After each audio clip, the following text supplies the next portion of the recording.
पहले उत्तर प्रदेश में मुसलमानों को नमाज पढ़ने पर रोक लगाई और फिर सौगात में ये बिल लाया गया। निसार में तेरी गलियों पे है वतन, जहाँ चली है रिवाजो गैर कि कोई ना सर उठाकर चल सके। मैं सभापति जी आपको ये बताना चाहती हूँ कि ईद के मौके पर एक विधवा महिला अपनी लड़की के साथ मेरे पास आई और उसने बताया कि वह एक वक्फ की प्रॉपर्टी में रहती है, वही उसके सर पर छत का काम भी करती है और उसकी रोजी रोटी भी वहीं से आती है।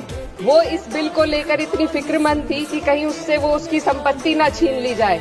वो अकेली एक ऐसी महिला नहीं है, ऐसे लाखों लोग हैं जो वक्फ की गरीब महिलाएं जो वक्फ की संपत्ति से अपना रोजगार चला रहे हैं। और ये जो वक्फ बाय यूजर क्लॉज के हटाने से लाखों वक्फ की जायदाद अपना स्टेटस खो देंगी और लाखों लोग इसी तरीके के लोग सड़कों पर आ जाएंगे। वक्फ क्या है? वक्फ बाय यूजर क्या है? इसका ये मतलब है कि कोई जायदाद अगर सालों से दीन और भलाई के कामों के लिए इस्तेमाल हो रही हो तो वो खुद ब खुद वक्फ मानी जाएगी। हिंदुस्तान की अदालतों ने भी इस बात को तस्लीम किया है।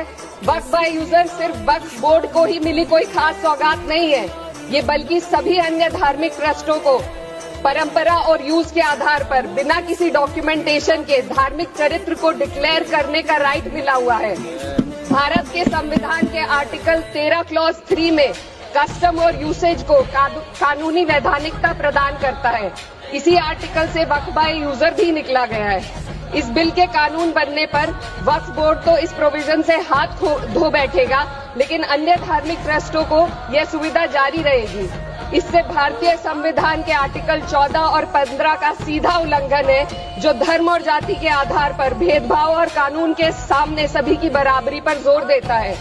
मैं इसके साथ ये भी कहना चाहती हूँ कि सत्ता के लोग जो एक दूसरे की पीठ थपथपा रहे हैं कि वक्फ बाय यूजर का जो अमेंडमेंट इन्होंने दिया उसको एक्सेप्ट कर लिया गया है, लेकिन इनकी शरारत यह है कि उसके साथ ही एक ऐसा प्रोवाइजो इसमें शामिल किया गया जिसके आधार पर ये कहा गया है कि अगर कोई भी वक्फ की संपत्ति विवादित हो तो वो अपना वक्फ स्टेटस खो देगी। तो जो अमेंडमेंट इन्होंने दिया है जिसको एक्सेप्ट कर लिया गया